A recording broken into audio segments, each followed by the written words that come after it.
আসুন এবার দেখি সর্বশেষ নবী মুহাম্মদ সাল্লাল্লাহু আলাইহি সাল্লামকে নিয়ে হিন্দু ধর্মগ্রন্থে কি কথা লেখা হয়েছে। ভবিষ্য পুরাণায় উল্লেখ আছে 3 নম্বর পর্ব, 3 নম্বর খণ্ড, 3 অধ্যায়, 10 থেকে 27 নম্বর শ্লোক। বলা হয়েছে যে ম্লেচ্ছরা তারা আরবের ভূমিকে অপবিত্র করেছে, আর্য ধর্মকে সেখানে খুঁজে পাওয়া যায় না। এখানে কিছু শত্রু ছিল যারা অতীতে পরাজিত হয়েছে, কিন্তু এখন আরো শক্তিশালী শত্রু উপস্থিত হয়েছে। আমি একজন মানুষকে পাঠাবো যার নাম হবে মুহাম্মদ সাল্লাল্লাহু আলাইহি সাল্লাম। তিনি এই শত্রুদের ধ্বংস করবেন আর মানুষকে সুপথে পরিচালিত করবেন। হে ভোজ রাজা, তুমি কখনোই সেখানে যাবে না যেখানে পিশাচদের রাজত্ব, কারণ আমি আমার করুণা দিয়ে তোমাদের হৃদয়কে পবিত্র করব। তখন দেবদূতের মতো একজন মানুষ তিনি রাজার সামনে আসলেন আর বললেন, হে রাজা, আমাকে এখানে পাঠিয়েছেন ঈশ্বর পরমাত্মা। আর্য ধর্ম পৃথিবীতে বিরাজ করবে, যে ধর্মটা সত্য, দ্বীনুল হক, সেটা পৃথিবীতে বজায় থাকবে। আমাকে এখানে পাঠিয়েছেন ঈশ্বর পরমাত্মা, যাতে মাংসভোজীদের বিশ্বাসকে প্রতিষ্ঠা করা যায়। আমার অনুসারীরা হবে সেই লোকেরা যারা সুন্নতে খাতনা করবে, আর তাদের মাথার উপরে কোনো টিকি থাকবে না। তারা একটা বিপ্লব তৈরি করবে, তারা মুখে দাড়ি রাখবে, তারা প্রার্থনার জন্য আহ্বান করবে, বিধিসম্মত সব খাবারই খাবে, তবে তারা শূকরের মাংস খাবে না। তারা লতাগুল্মের মাধ্যমে পবিত্র হবে না, বরং যুদ্ধ বিগ্রহের মাধ্যমে পবিত্র। তাদেরকে বলা হবে মুসলমান, আর তারা হবে মাংসভোজী। এই ভবিষ্যৎবাণী যে একজন ঋষি আসবেন, আর সেই ঋষির নাম উল্লেখ করা হয়েছে মুহাম্মদ সাল্লাল্লাহু আলাইহি ওয়াসাল্লাম। আর বলা আছে তিনি মানুষ জাতিকে সঠিক পথে পরিচালিত করবেন। আমরা জানি মুহাম্মদ সাল্লাল্লাহু আলাইহি ওয়াসাল্লাম আরবদের পথ দেখিয়েছেন। সে সময়কে বলা হতো আয়ামে জাহেলিয়া, অর্থাৎ বিশৃঙ্খলার যুগ। তিনি তাদের আলোর সন্ধান দিয়েছেন। আর বলা হয়েছে তার অনুসারীদের খাতনা করা থাকবে। মুসলমানরা খাতনা দেয়, তাদের মাথায় কোনো টিকি থাকবে না, মাথার পেছনে কোনো লেজ থাকবে না, মুসলমানদেরও থাকে না। তাদের মুখে দাড়ি থাকবে, মুসলমানরাও দাড়ি রাখে। তারা একটা বিপ্লব ঘটাবে, তারা প্রার্থনার জন্য আহ্বান করবে, আর সেটা হলো আজান। আমরা মুসলিমরা আজান দেই, নামাজের জন্য আহ্বান করি। তারা সব বিধিসম্মত খাবার খাবে, কিন্তু শূকরের মাংস তারা ছোবে না। আমরা মুসলিমরা শূকরের মাংস খাই না। তারা লতাগুল্মের মাধ্যমে পবিত্র হবে না, তারা পবিত্র হবে যুদ্ধ বিগ্রহের মাধ্যমে। আর পবিত্রকরণে আমাদেরকে বলা হয়েছে সত্যের জন্য যুদ্ধ করব, অন্যায় অবিচারের বিরুদ্ধে। তাদেরকে বলা হবে মুসলমান, তারা হবে মাংসভোজী। ভবিষ্য পুরাণের এই ভবিষ্যৎবাণী একেবারে পরিষ্কার ভাবে সর্বশেষ ও চূড়ান্ত নবী মুহাম্মদ সাল্লাল্লাহু আলাইহি সাল্লাম এবং তার অনুসারীদের কথা বলছে। মুহাম্মদ সাল্লাল্লাহু আলাইহি সাল্লামের নাম বিভিন্ন জায়গায় অনেকবার বলা হয়েছে, হাতে সময় নেই, সেজন্য ভবিষ্য পুরাণ থেকে কয়েকটা উদাহরণ দিচ্ছি। এই ভবিষ্যৎবাণী করা হয়েছে ভবিষ্য পুরাণের 3য় পর্ব, 3য় খণ্ড, 3য় অধ্যায়ের 5 থেকে 8 শ্লোকে। এছাড়া বলা আছে ভবিষ্য পুরাণের 3য় পর্বে 1ম খণ্ড, 3য় অধ্যায়ের 21 থেকে 23 নম্বর শ্লোকে। সর্বশেষ আর চূড়ান্ত নবী মুহাম্মদ সাল্লাল্লাহু আলাইহি সাল্লামের কথা উল্লেখ করা হয়েছে অথর্ববেদে 20 নম্বর গ্রন্থে 127 নম্বর অধ্যায়ের 1 থেকে 14 নম্বর মন্ত্রে। এগুলোকে আরো বলা হয় কুন্তুব সুক্তাস। কুন্তুব সংস্কৃত শব্দ, অর্থাৎ পেটের একটা লুকানো গ্রন্থি। তার মানে এই মন্ত্রগুলির অর্থ লুকানো রয়েছে, এগুলো পরে জানা যাবে। এখানে সবগুলো মন্ত্র নিয়ে আলোচনা করার মতো সময় নেই, আমি শুধু প্রথম 4টা মন্ত্র নিয়ে কিছু কথা বলবো। 1 নম্বর মন্ত্র বলছে তিনি হলেন নরসাংসা, তিনি হলেন কাওরামা, তিনি পরাজিত করবেন 60,090 জন শত্রুকে। 2 নম্বর মন্ত্র বলছে তিনি উটের পিঠে চড়বেন। 3 নম্বর মন্ত্র বলছে তিনি হলেন মামা ঋষি। 4 নম্বর মন্ত্রে তাকে আরো বলা হচ্ছে রেব। 1 নম্বর মন্ত্র বলছে তিনি হলেন নরসাংসা। নরসাংসা শব্দটা এসেছে নর থেকে, অর্থাৎ কোনো ব্যক্তি বা একজন লোক। আর সাংসা অর্থ প্রশংসা, কারো প্রশংসা করা। তাহলে নরসাংসা অর্থ যে ব্যক্তিকে প্রশংসা করা হয়। আর আপনারা যদি মহানবী মুহাম্মদ সাল্লাল্লাহু আলাইহি সাল্লামের নামের ইংরেজি অনুবাদ করেন, যদি তার নামের ইংরেজি অনুবাদ করেন তার অর্থ যার প্রশংসা করা হয়, তাহলে নরসাংসা শব্দটার আরবি অনুবাদ করলে সেটা হবে মুহাম্মদ সাল্লাল্লাহু আলাইহি সাল্লাম। এখানে নামে উল্লেখ করা হচ্ছে। এরপর বলা হচ্ছে তিনি হলেন কাওরামা। এই কাওরামা শব্দটার একটা অর্থ সংস্কৃতিতে হলো শান্তির রাজপুত্র। আর মুহাম্মদ সাল্লাল্লাহু আলাইহি সাল্লাম শান্তির রাজপুত্র ছিলেন। আরেকটা অর্থ হলো যে বিদেশে যায়। হযরত মুহাম্মদ সাল্লাল্লাহু আলাইহি সাল্লাম হিজরত করেছিলেন মক্কা থেকে মদিনায়, তিনি বিদেশে গিয়েছিলেন। এছাড়া প্রথম মন্ত্রে আছে তিনি 60,090 জন শত্রুকে পরাজিত করবেন। আর সে সময় মক্কায় যেসব লোকজন থাকতো তাদের মধ্যে যারা নবীজির বিরুদ্ধে ছিল তাদের সংখ্যা আনুমানিকভাবে 60,000 জন। 2 নম্বর মন্ত্র বলছে যে তিনি উটের পিঠে চড়বেন। কোন ইন্ডিয়ান ঋষি, কোন ব্রাহ্মণই কখনো উটের পিঠে চড়বেন না, কারণ মনুস্মৃতিতে বলছে 11 নম্বর অধ্যায়ের 202 নম্বর অনুচ্ছেদে বলা হয়েছে একজন ব্রাহ্মণকে কোনো গাধা বা উটের পিঠে চড়তে নিষেধ করা হয়েছে। এতে বোঝা যাচ্ছে ইনি কোনো ইন্ডিয়ান ঋষি নন। 3 নম্বর মন্ত্র বলছে তিনি মামা ঋষি। মামা অর্থ মহা, অর্থাৎ মহান ঋষি। আর এছাড়াও অন্যান্য ধর্মগ্রন্থ বলছে সেটা মোহাম্মদ ঋষি। 4 নম্বর মন্ত্র বলছে তিনি হলেন রেব। রেব অর্থ যিনি প্রশংসা করেন। আর মোহাম্মদ সাল্লাল্লাহু আলাইহি ওয়াসাল্লামের আরেকটা নাম হলো আহমদ সাল্লাল্লাহু আলাইহি ওয়াসাল্লাম, অর্থাৎ যিনি প্রশংসা করেন। তাহলে নবীজির এই অন্য নামটা এই আহমদ শব্দটা সংস্কৃত করলে পাবেন রেব। আর এই কথাটাই রয়েছে অথর্ব বেদে। এই মন্ত্রগুলি কুন্টুব সুক্তাস, এই মন্ত্রগুলি শুধু একজনকে নির্দেশ করছে, তিনি সর্বশেষ চূড়ান্ত নবী মোহাম্মদ সাল্লাল্লাহু আলাইহি ওয়াসাল্লাম। আমি কয়েকটা ভবিষ্যৎবাণীর কথা বলবো, এছাড়াও আরো আছে। মোহাম্মদ সাল্লাল্লাহু আলাইহি ওয়াসাল্লাম তার কথা বলা হয়েছে অথর্ব বেদে 20 নম্বর গ্রন্থের 21 নম্বর অনুচ্ছেদের 6 নম্বর পরিচ্ছেদে বলা হয়েছে যে একজন কারু, সে পরাজিত করবে 10,000 শত্রুকে কোন রকম যুদ্ধ ছাড়াই। এখানে আহজাবের যুদ্ধের কথা বলা হচ্ছে, খন্দকের যুদ্ধের কথা পবিত্র কোরআনে সূরা আহজাবে আছে। আর কারু সংস্কৃত ভাষায় এর অর্থ যে ব্যক্তি প্রশংসা করে, যেটা মোহাম্মদ সাল্লাল্লাহু আলাইহি ওয়াসাল্লামের দ্বিতীয় নাম আহমেদের অনুবাদ। যে ব্যক্তি প্রশংসা করে, এখানে বলা হচ্ছে যে ব্যক্তি প্রশংসা করে অর্থাৎ আহমদ, তিনি 10,000 শত্রুকে পরাজিত করবেন কোন যুদ্ধ ছাড়া। আমরা জানি যে খন্দকের যুদ্ধে শত্রু বাহিনীতে আনুমানিক 10,000 সৈন্য ছিল, আর এই যুদ্ধে মুসলমানরা কোনো যুদ্ধ ছাড়াই জিতেছিল। নবীজির কথা আরো আছে অথর্ববেদে 20 নম্বর গ্রন্থের 21 নম্বর অনুচ্ছেদের 7 নম্বর পরিচ্ছেদে বলা হয়েছে যে আভান্দু তিনি 7,090 জন শত্রুকে আর 20 জন গোত্র প্রধানকে পরাজিত করবেন। আভান্দু একটা সংস্কৃত শব্দ যার অর্থ যে প্রশংসা করে, এটা মোহাম্মদ সাল্লাল্লাহু আলাইহি ওয়াসাল্লামের নামের অনুবাদ। আরো বলা আছে যে তিনি হবেন এতিম। আর আমরা এখন ইতিহাস থেকে জানি সে সময় আনুমানিক 20 জন গোত্র প্রধান ছিল মক্কা শহরে, যারা নবীজির কাছে পরাজিত হয়েছিল। আর মক্কার যেসব লোক তার বিপক্ষে ছিল তারা ছিল প্রায় 60,000। এই ভবিষ্যৎবাণীর কথা আরো আছে ঋগ্বেদে 1 নম্বর গ্রন্থের 3 নম্বর অনুচ্ছেদের 9 নম্বর পরিচ্ছেদে। এখানে সংস্কৃত শব্দ হলো সুশ্রামা। সুশ্রামা এটা একটা সংস্কৃত শব্দ যার অর্থ যে ব্যক্তি প্রশংসা করে, যেটা মোহাম্মদ সাল্লাল্লাহু আলাইহি ওয়াসাল্লামের নামের অনুবাদ। আরো অনেক ভবিষ্যৎবাণী আছে, এখানে সময় কম তাই সবগুলো বলতে পারছি না। নবীজির কথা আরো বলা হয়েছে সামবেদে উত্তর চিকে 15 নম্বর মন্ত্রে বলা হয়েছে যে আহম্মদ তাকে দেওয়া হয়েছে অবিনশ্বর আইন। এখানে নবীজির নাম বলা হয়েছে আহমদ সাল্লাল্লাহু আলাইহি ওয়াসাল্লাম, তাকে দেওয়া হয়েছে অবিনশ্বর আইন। পবিত্র কোরআন এটাই তার শরিয়া। কিন্তু যদি এই অনুচ্ছেদটার অনুবাদ করেন, আহমদ শব্দটা আসলে আরবি শব্দ, তারা এটার অনুবাদ করতে পারেনি, তাই লিখেছে আহাম মাটি। আহা আর মাটি সংস্কৃত শব্দ যার অর্থ আমার বাবা, তার মানে আমার বাবাকে দেওয়া হয়েছে অবিনশ্বর আইন। অনুবাদটাতে আপনারা আলাদা শব্দ দেখবেন, তবে অরিজিনাল গ্রন্থে আছে আহম্মদ।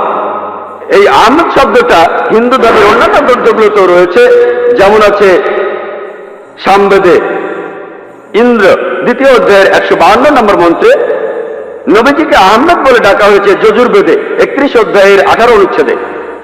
ঋগ্বেদের 8 নম্বর গ্রন্থের 6 নম্বর অনুচ্ছেদের 10 নম্বর পরিচ্ছেদে। এছাড়া মহানবী সাল্লাল্লাহু আলাইহি ওয়াসাল্লামকে বলা হয়েছে আহমদ, সেটা আছে অথর্ববেদের 8 নম্বর গ্রন্থের 5 নম্বর অনুচ্ছেদের 16 নম্বর পরিচ্ছেদে। এছাড়াও আছে অথর্ববেদের 20 নম্বর গ্রন্থের 126 অনুচ্ছেদের 14 পরিচ্ছেদে। মহানবী সাল্লাল্লাহু আলাইহি ওয়াসাল্লামকে শুধু আহমদ নামে ডাকা হয়নি, আহমদ উনার একটা নাম, তাকে আরো বলা হয়েছে নরসংসা অনেক জায়গায়, হিন্দু ধর্মগ্রন্থের অনেক জায়গায়। আর আমি আগে বলেছি যে নরসংসা শব্দটা এসেছে নর থেকে, যার অর্থ একজন মানুষ বা একজন ব্যক্তি। আর সংসা যার অর্থ প্রশংসা, প্রশংসা করা। তাহলে নরসংসা অর্থ যে ব্যক্তির প্রশংসা করা হয়। এটাই হলো সর্বশেষ চূড়ান্ত নবী মুহাম্মদ সাল্লাল্লাহু আলাইহি ওয়াসাল্লামের নামের সঠিক ইংরেজি অনুবাদ। নবীজিকে হিন্দু ধর্মের গ্রন্থগুলিতে অনেক জায়গায় নরসংসা বলে ডাকা হয়েছে। ঋগ্বেদের 1 নম্বর গ্রন্থের 13 নম্বর অনুচ্ছেদের 3 পরিচ্ছেদে, ঋগ্বেদের 1 নম্বর গ্রন্থের 18 অনুচ্ছেদের 9 পরিচ্ছেদে, ঋগ্বেদের 1 নম্বর গ্রন্থের 106 নম্বর অনুচ্ছেদের 4 পরিচ্ছেদে, ঋগ্বেদের 1 নম্বর গ্রন্থের 142 নম্বর অনুচ্ছেদের 3 পরিচ্ছেদে, ঋগ্বেদের 2 নম্বর গ্রন্থের 3 অনুচ্ছেদের 2 পরিচ্ছেদে, ঋগ্বেদের 5 নম্বর গ্রন্থের 5 অনুচ্ছেদের 2 নম্বর পরিচ্ছেদে, ঋগ্বেদের 7 নম্বর গ্রন্থের 2 অনুচ্ছেদের 2 নম্বর পরিচ্ছেদে, ঋগ্বেদের 10 নম্বর গ্রন্থের 64 অনুচ্ছেদের 3 পরিচ্ছেদে, ঋগ্বেদের 10 নম্বর গ্রন্থের 182 নম্বর অনুচ্ছেদের 2 নম্বর পরিচ্ছেদে, যজুর্বেদের 21 নম্বর অধ্যায়ের 31 অনুচ্ছেদে, যজুর্বেদের 21 নম্বর অধ্যায়ের 55 নম্বর অনুচ্ছেদে, যজুর্বেদের 20 নম্বর অধ্যায়ের 37 অনুচ্ছেদে, যজুর্বেদের 20 নম্বর অধ্যায়ের 57 নম্বর অনুচ্ছেদে, যজুর্বেদের 28 অধ্যায়ের 2 অনুচ্ছেদে, যজুর্বেদের 28 অধ্যায়ের 19 অনুচ্ছেদে, যজুর্বেদের 28 অধ্যায়ের 42 নম্বর অনুচ্ছেদে। এখানে শুধু রেফারেন্স গুলোই অনেকক্ষণ বলা যাবে। যেখানে নবী মুহাম্মদ সাল্লাল্লাহু আলাইহি ওয়াসাল্লামের নাম উল্লেখ করা হয়েছে তাকে বলা হয়েছে নরসংসা, অনেক জায়গায় বলা হয়েছে হিন্দু ধর্মগ্রন্থের। শুধু হিন্দু ধর্মগ্রন্থে মুহাম্মদ সাল্লাল্লাহু আলাইহি ওয়াসাল্লাম সম্পর্কে কি বলা আছে তার উপরই আমি একটা লেকচার দিতে পারবো। আমি শুধু আরেকটা ভবিষ্যৎবাণীর কথা বলবো কল্কি অবতার সম্পর্কে। আর নবীজিকে কল্কি অবতার বলা হয়েছে ভগবত পুরাণায় 12 নম্বর খণ্ড 2 নম্বর অধ্যায় 18 থেকে 20 নম্বর শ্লোকে বলা হয়েছে তিনি জন্মগ্রহণ করবেন যার ঘরে তার নাম বিষ্ণুইয়াস, একজন মহাপ্রাণ ব্যক্তি যিনি শাম্বালা শহরের প্রধান, এবং তাকে যে নামে ডাকা হবে সেটা হলো কল্কি। 19 আর 20 নম্বর মন্ত্র বলছে যে তিনি হবেন এই পৃথিবীর সর্বময় প্রভু। তার থাকবে কিছু অসাধারণ চারিত্রিক গুণাবলী এবং তার থাকবে 8টি বিশেষ বৈশিষ্ট্য। 8টি বিশেষ বৈশিষ্ট্য তাকে দেয়া হবে একটি বাহন, একটি ঘোড়া দেবদূত নিয়ে আসবে, আর তিনি একটি ঘোড়ায় চড়বেন, তার হাতে থাকবে তরবারি, তিনি শত্রুদের পরাজিত করবেন আর ফেরেশতারা তাকে সাহায্য করবে। এছাড়াও বলা আছে ভগবত পুরাণায় 1 নম্বর খণ্ডে 3 নম্বর অধ্যায়ের 25 নম্বর শ্লোকে যে তিনি জন্মগ্রহণ করবেন কলিযুগে। কল্কি অবতার জন্ম নেবেন কলিযুগে, যে সময় রাজারা ব্যবহার করবে ডাকাতের মতো। আর তিনি জন্মগ্রহণ করবেন বিষ্ণুইয়াসের ঘরে এবং তার নাম হবে কল্কি। একই কল্কি অবতারের নাম উল্লেখ করা হয়েছে কল্কি পুরাণায় 2 নম্বর অধ্যায়ের 4 অনুচ্ছেদে। বলা হয়েছে যে তিনি জন্মগ্রহণ করবেন বিষ্ণুইয়াসের ঘরে। কল্কি পুরাণা 2 নম্বর অধ্যায়ের 5 অনুচ্ছেদে বলছে তাকে সাহায্য করবে তার 4 জন সহচর তার ধর্ম প্রচার করতে। কল্কি পুরাণা 2 নম্বর অধ্যায়ের 7 অনুচ্ছেদে বলা হচ্ছে যে দেবদূতরা তাকে যুদ্ধক্ষেত্রে সাহায্য করবে। কল্কি পুরাণা 2 নম্বর অধ্যায়ের 11 অনুচ্ছেদে বলছে যে তিনি জন্মগ্রহণ করবেন বিষ্ণুইয়াসের ঘরে এবং সুমতির গর্ভে। আর কল্কি পুরাণা 2য় অধ্যায়ের 15 অনুচ্ছেদ বলছে যে তিনি মাদল মাসের প্রথম অর্ধাংশে জন্ম নেবেন। শুধুমাত্র কল্কি অবতারের উপরে একটা লেকচার দেওয়া যায়, আমি এখানে সংক্ষেপে একটা পয়েন্ট বলছি। এই ভবিষ্যৎবাণী এগুলো বলছে 1 নম্বর পয়েন্ট, বলা হয়েছে যে কল্কি অবতার তার বাবার নাম সেটা হবে বিষ্ণুইয়াস। বিষ্ণুইয়াসের অর্থ দাঁড়াবে যে বিষ্ণুর উপাসনা করে, যে ঈশ্বরের উপাসনা করে। আর আমাদের প্রিয় নবী মুহাম্মদ সাল্লাল্লাহু আলাইহি ওয়াসাল্লামের বাবার নাম ছিল আব্দুল্লাহ। এটার অর্থ যে আল্লাহর উপাসনা করে, যে ঈশ্বরের উপাসনা করে। 2 নম্বর পয়েন্ট, কল্কি অবতার যে মায়ের গর্ভে জন্মাবে তার নাম হবে সুমতি। যদি আপনি সুমতি শব্দটার ইংরেজি অনুবাদ করেন অর্থ দাঁড়াবে শান্তি। আর আমাদের নবীজির মায়ের নাম ছিল আমিনা, যার ইংরেজি অর্থ করলে দাঁড়ায় শান্তি। এরপরে বলা হয়েছে তিনি যেখানে জন্মাবেন সেই গ্রামের নাম হবে শাম্বালা। শাম্বালা শব্দটার অনুবাদ করলে অর্থ দাঁড়াবে একটি শান্তিপূর্ণ এলাকা। আমরা জানি মুহাম্মদ সাল্লাল্লাহু আলাইহি ওয়াসাল্লাম মক্কায় জন্মেছিলেন, মক্কার আরো একটা নাম ছিল দারুল আমান, অর্থাৎ কোন একটি শান্তিপূর্ণ এলাকা। তাহলে একথাও বলা আছে যে তিনি মক্কায় জন্মাবেন। এছাড়া বলা আছে যে তিনি জন্মগ্রহণ করবেন শাম্বালা শহরের প্রধানের ঘরে। আমরা জানি যে তিনি মক্কার প্রধান ব্যক্তির ঘরে জন্মেছিলেন। তিনি মক্কার প্রধান ব্যক্তির ঘরে জন্মেছিলেন, কুরাইশ গোত্রে জন্মেছিলেন। আরো বলা আছে তিনি মাধব মাসের প্রথম অর্ধাংশে 12 তারিখে জন্মাবেন। আমরা জানি যে মুহাম্মদ সাল্লাল্লাহু আলাইহি ওয়াসাল্লাম রবিউল আউয়াল মাসে প্রথম অর্ধাংশে জন্মেছিলেন 12 তারিখে। এই ভবিষ্যৎবাণী যে তিনি মাধব মাসের 12 তারিখে জন্মাবেন, এটার অর্থ রবিউল আউয়াল মাসের 12 তারিখে। এছাড়া আরো বলা আছে যে এই কলকি অবতার তিনি হবেন সর্বশেষ ঋষি। ঠিক এই কথাটাই কোরআনে আছে, সূরা আহজাবের 40 নম্বর আয়াতে উল্লেখ করা আছে যে মা কানা মুহাম্মাদুন আবা আহাদিন মির রিজালিকুম ওয়ালাকিন রাসূলুল্লাহ ওয়া খাতামুন নবিয়্যিন ওয়া কানা আল্লাহু বিকুল্লি শাইইন আলিমা। এর অর্থ মুহাম্মদ সাল্লাল্লাহু আলাইহি সাল্লাম তোমাদের মধ্যে কোনো পুরুষের পিতা নহেন, বরং তিনি হলেন আল্লাহর রাসূল এবং তিনি হলেন এই পৃথিবীর চূড়ান্ত নবী, তিনি শেষ নবী। নিশ্চয়ই আল্লাহ সর্ববিষয়ে জ্ঞাত। আরো বলা আছে যে এই কলকি অবতার জ্ঞান আরোহণ করবেন পরশুরামের কাছ থেকে, অর্থাৎ মহান স্রষ্টা একটা পাহাড়ের উপর। আমরা জানি মুহাম্মদ সাল্লাল্লাহু আলাইহি ওয়াসাল্লাম প্রথম আয়াতটা তিনি পেয়েছিলেন হেরায়, জাবলে নূরে, অর্থাৎ নূরের পাহাড়ে হেরায়।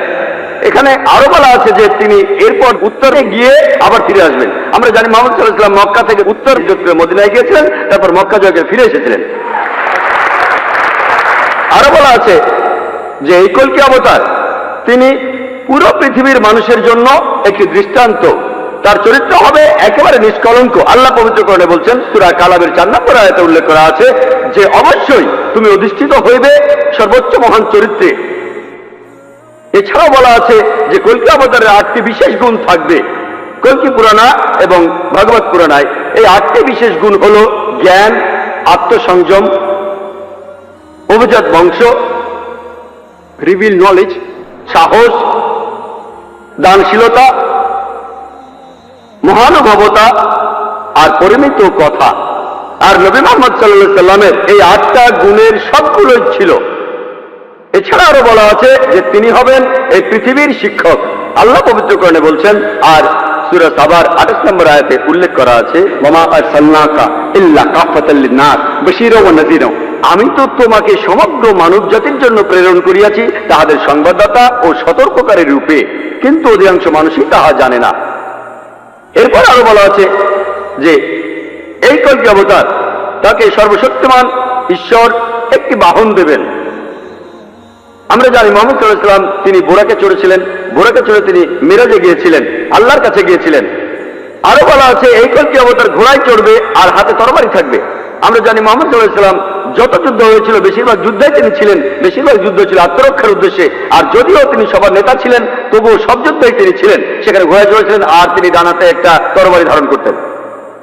এরপর আরো বলা আছে যে এই কলকি অবতারকে সাহায্য করবে 4 জন সহচর, যাতে সত্যের ধর্ম তিনি প্রচার করতে পারেন। বোঝাই যাচ্ছে এখানে বলা হচ্ছে 4 খলিফার কথা, খোলাফায়ে রাশিদিন, হযরত আবু বকর, হযরত ওমর, হযরত ওসমান, হযরত আলী, আল্লাহ তাদের সবার উপর সন্তুষ্ট হন। পরে তারা হয়েছিলেন খোলাফায়ে রাশিদিন, সঠিক নির্দেশ পালনকারী ইসলামের খলিফা, ইসলামকে ছড়িয়ে দিয়েছেন।